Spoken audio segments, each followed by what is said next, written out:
Hello friends. आज हम लोग एंशियंट सेंटर्स ऑफ लर्निंग के बारे में डिस्कस करेंगे। इसमें तक्षशिला यूनिवर्सिटी, वल्लभी, नालंदा और विक्रमशिला यूनिवर्सिटी के बारे में थोड़ा ज़्यादा डिटेल में देखेंगे और बाकी जो सेंटर ऑफ लर्निंग थे उनके बारे में थोड़ा बहुत हम टच करेंगे।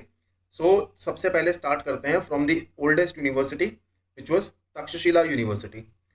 Takshashila university around 10th century BC में फाउंड की गई थी।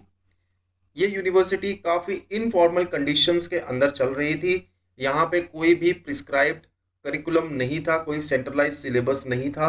टीचर्स को पूरी की पूरी ऑटोनॉमी दी गई थी कि वो अपने अकॉर्डिंग एजुकेशन इम्पार्ट कर सकते हैं और सिस्टम काफ़ी फ्लेक्सिबल था। किसी भी तरीके की कोई रिटन डिग्रीज नहीं दी जाती थी। ड्यूरेशन में भी फ्लेक्सिबिलिटी थी कोर्सेज के। Teachers according to the capability of a student duration को बढ़ा भी सकता था, उसको कम भी कर सकता था। और अगर इस यूनिवर्सिटी की फंडिंग देख लें तो मेजरली ये यूनिवर्सिटी डोनेशंस रिसीव करती थी from the state, then merchants, बाकी रिच पेरेंट्स हो गए, तो इनसे डोनेशन रिसीव करके ये यूनिवर्सिटी चल रही थी। देन अगर इसमें देख लें कि कौन कौन से कोर्सेज कराए जाते थे, medicine, then astronomy, agriculture, law, military science, astrology, ये कुछ इंपॉर्टेंट यहाँ पे कोर्सेज थे जो चलते थे। माना जाता है कि तक्षशिला यूनिवर्सिटी में ही महायान बुद्धिज्म की फिलॉसफी ने शेप ली थी। अगर कुछ इंपॉर्टेंट पर्सन्स देख ले जो यहाँ से एसोसिएटेड थे, उनमें हो गए कौटिल्य, चंद्रगुप्त मौर्य, पाणिनि, चरक, जीवक। ये कुछ इंपॉर्टेंट पर्सन्स थे जो तक्षशिला यूनिवर्सिटी के साथ एसोसिएटेड थे। और ये यूनिवर्सिटी पहले एक्मेनिड एम्पायर जो थी पर्शिया की, देन उसके बाद Mauryan empire and then Indo Greeks के रूल के अंडर ये पैट्रोनाइज की गई और ये यूनिवर्सिटी उस समय फ्लरिश करती रही। हुनाज ने इन्वेजन किया 5th सेंचुरी एडी में और उस समय तोरामन जो इनका लीडर था उसने इस यूनिवर्सिटी को डिस्ट्रॉय कर दिया। अब हम आते हैं वल्लभी यूनिवर्सिटी में जो गुजरात के सौराष्ट्र रीजन में लोकेटेड थी। गुजरात में मैत्रक डायनेस्टी रूल कर रही थी and they were under Guptas. लेकिन 475 एडी में भद्रक ने मैत्रक डायनेस्टी को इंडिपेंडेंट कर दिया और इसको एस्टैब्लिश किया as an independent dynasty and they were from then were ruling from Gujarat. Maitraka dynasty Vallabhi university को अराउंड 600 एडी में एस्टैब्लिश किया था। अब ये यूनिवर्सिटी काफ़ी ज़्यादा स्टैंडर्ड मेंटेन करके रखती थी, इसीलिए ये यूनिवर्सिटी के जो स्टूडेंट थे they were hired by kingdoms all over the India. पूरे इंडिया के अंदर यहाँ के स्टूडेंट्स को हायर किया जाता था हाई लेवल की पोस्ट के ऊपर। माना जाता है कि वल्लभी यूनिवर्सिटी का जो एजुकेशन स्टैंडर्ड था that was at par with Nalanda university.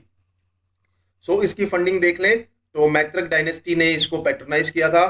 Maitraka dynasty भी फंड कर रहा था और उनके अलावा बाकी जो जो रिच मर्चेंट्स थे वो भी पैट्रोनाइज कर रहे थे यूनिवर्सिटी को। देन ई सिंह जो कि एक चाइनीज स्कॉलर थे, इंडिया आए थे 7th सेंचुरी में, वो कहते थे कि वल्लभी जो है that was at par with Nalanda.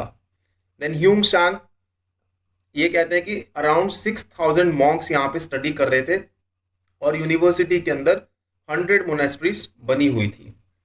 Hinayana Buddhism सबसे इंपॉर्टेंट सब्जेक्ट था जो यहाँ पे इसकी फिलॉसफी पढ़ाई जाती थी। इसकी फिलॉसफी के अलावा महायान बुद्धिज्म की philosophy, then Vedas, political science, agriculture, administration, commerce, economics और लॉ जैसे सब्जेक्ट्स भी यहाँ पे पढ़ाए जाते थे। गुनामती और स्थिरमती दो फेमस बुद्धिस्ट लर्नर्ड पर्सन्स थे जो वल्लभी के साथ एसोसिएटेड थे। मैत्रक डायनेस्टी जो थी that ended due to invasion by the Arabs in 776 AD. Maitraka dynasty के बाद एक काफ़ी सेटबैक हुआ इस यूनिवर्सिटी को, लेकिन ये यूनिवर्सिटी फिर भी रेलेवेंट रही till the end of 12th century. Then हम आते हैं नालंदा यूनिवर्सिटी पे। ह्यूंग सांग जो एक चाइनीज ट्रैवलर थे एंड देन प्रज्ञा वर्मन जो एक कोरियन पिलग्रिम थे, ये कहते हैं कि नालंदा यूनिवर्सिटी को कुमारगुप्त वन जो कि एक गुप्ता रूलर थे उन्होंने 5th सेंचुरी एडी में एस्टैब्लिश किया था। देन नालंदा यूनिवर्सिटी को गुप्ता डायनेस्टी, उसके बाद मौखरीज जो कि कन्नौज से रूल कर रहे थे, देन हर्षवर्धन एंड देन पाला रूलर्स ने पैट्रोनाइज किया था। पाला रूलर्स के अंडर में नालंदा यूनिवर्सिटी के अलावा 4 और यूनिवर्सिटी थी। तो ये पांचों यूनिवर्सिटी मिलके, ये 5 जो महाविहार थे उनके आपस में कोऑर्डिनेशन था। सो ये 5 महाविहार बोले जाते हैं। पालास के समय एजुकेशन इम्पार्ट कर रहे थे और ये फ्लरिश कर रहे थे उस समय। सो नालंदा के अलावा विक्रमशिला, ओदांतापुरी या ओदांतापुरा भी बोला जा सकता है, देन सोमापुरा एंड जगदल महाविहार। तो ये मेजर 5 महाविहार थे जब पालास का रूल था। सो एक कोऑर्डिनेशन ये सारे महाविहारास के बीच में मेंटेन किया जाता था। ह्यूंगसांग बोलते हैं कि 100 विलेजेस नालंदा यूनिवर्सिटी को असाइन किए गए थे रेवेन्यू कलेक्शन के लिए, लेकिन ईसिंग का कहना है कि ये विलेजेस 200 थे। देन ह्यूंगसांग और ईसिंग दोनों हमें बताते हैं कि महाविहार में किस तरह का करिकुलम हो रहा था और मॉन्क्स किस तरह की लाइफ वहां पे जी रहे थे। महायान फिलॉसफी सबसे इंपॉर्टेंट सब्जेक्ट था। इसके अलावा Hinayana Vedas, medicine, astronomy, logic, grammar, city planning, architecture, law, इस तरह के सब्जेक्ट्स भी यहाँ पढ़ाए जा रहे थे। Sanskrit was the medium of education in the university.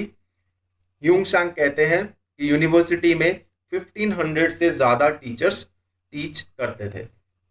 एक बहुत बड़ी लाइब्रेरी थी विच वॉज कॉल्ड एज धर्मगंजा। इसमें हजारों की संख्या में बुक्स यहाँ पे अवेलेबल थी।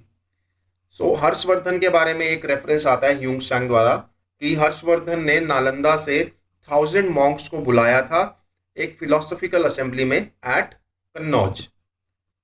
देन ये कुछ स्कॉलर्स हैं जो एसोसिएटेड थे इस यूनिवर्सिटी के साथ, जिसमें हो गए आर्यभट्ट, शीलाभद्र, ह्यूंगसांग, ईसिंग, देन संत रक्षिता जिन्होंने योगाचार माध्यमिक फिलोसफी को फाउंड किया था, देन पद्मसाभ जो तिब्बतन बुद्धिज्म के फाउंडर थे, देन नागार्जुन जिन्होंने माध्यमिक स्कूल ऑफ फिलोसफी को फाउंड किया था, देन आर्यदेव, धर्मकीर्ति, चंद्रकीर्ति, अतिशा दीपांकर, ये सारे नालंदा यूनिवर्सिटी के साथ एसोसिएटेड थे।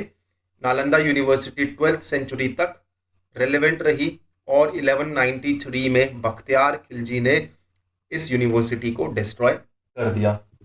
देन हम आते हैं विक्रमशिला यूनिवर्सिटी पे। सो विक्रमशिला यूनिवर्सिटी भागलपुर में धर्मपाल द्वारा फाउंड की गई थी इन 8th-9th सेंचुरी। आर्कियोलॉजिकल एविडेंसेस बताते हैं कि यहाँ पे एक स्क्वायर मोनेस्ट्री थी और सेंटर में एक स्तूपा था और एक स्क्वायर लाइब्रेरी भी यहाँ पे एग्जिस्ट करती थी। विक्रमशिला यूनिवर्सिटी में वज्रयान बुद्धिज्म की फिलॉसफी सबसे इंपॉर्टेंट सब्जेक्ट था। इसके अलावा बाकी रिलीजन की philosophies, then logic, grammar, metaphysics, इस तरह के सब्जेक्ट्स यहाँ पे पढ़ाए जाते थे। विक्रमशिला यूनिवर्सिटी की हायरार्किकल स्ट्रक्चर की भी इंफॉर्मेशन मिलती है और इसके हायरार्किकल स्ट्रक्चर में देख लें तो एट द टॉप वाज अध्यक्षा जो कि हेड ऑफ द इंस्टीट्यूशन होता था, और अध्यक्षा में भी अगर देखा जाए तो अतिशा दीपांकर जो कि एक बुद्धिस्ट फिलोसोफर थे, ये सबसे नोटेबल अध्यक्षा रहे ऑफ विक्रमशिला यूनिवर्सिटी। अध्यक्षा के अंडर में 6 द्वारपालास या द्वार पंडिता, ये भी स्कॉलर्स होते थे, वो अध्यक्षा के अंडर में अपॉइंट किए जाते थे। देन उनसे नीचे आते थे महापंडित्स, पंडित्स, आचार्यास। तो ये सारे अलग अलग श्रेणी के टीचर्स होते थे। बोला जाता है कि अराउंड 1000 स्टूडेंट्स यहाँ पे पढ़ते थे और 150 to 200 teachers were employed in the university. Atisha, Naropa, Gyan Smrita, Ratnakara Shanti, then Buddha Jnanapada, Dipankara Bhadra and Jayabhadra were notable scholars who were associated with this institution. Then Bakhtiyar Khilji ने 1193 में इस यूनिवर्सिटी को डिस्ट्रॉय कर दिया। अब हम देखते हैं बाकी जो एंशियंट लर्निंग के सेंटर थे वो कौन कौन से थे, उनके बारे में और देख लेते हैं। तो हमने पहले तो 5 महाविहारों की बात की जिसमें नालंदा और विक्रमशिला 2 के बारे में हमने डिस्कस किया। उसके अलावा उदांतापुरी, सोमपुरा एंड जगदल महाविहार भी रहे। तो ये टोटल 5 महाविहार बनाते थे अंडर पालास।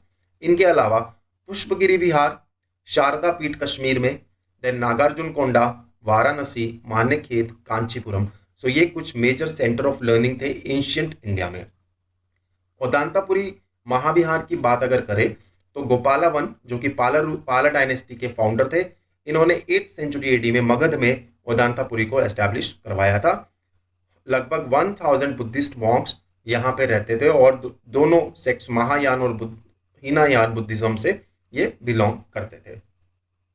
तिब्बतन सोर्सेस बताते हैं कि कॉन्ग्रीगेशन हुआ करता था यहाँ पे ऑफ 12,000 बुद्धिस्ट मॉन्क्स एट ओदांतापुरी। सो ये यूनिवर्सिटी को भी बख्तियार खिलजी ने ही डिस्ट्रॉय किया था। देन सोमापुर महाविहार की अगर बात कर लें, ये बांग्लादेश में है और ये धर्मपाल ने 8th सेंचुरी एडी में एस्टैब्लिश करवाया था।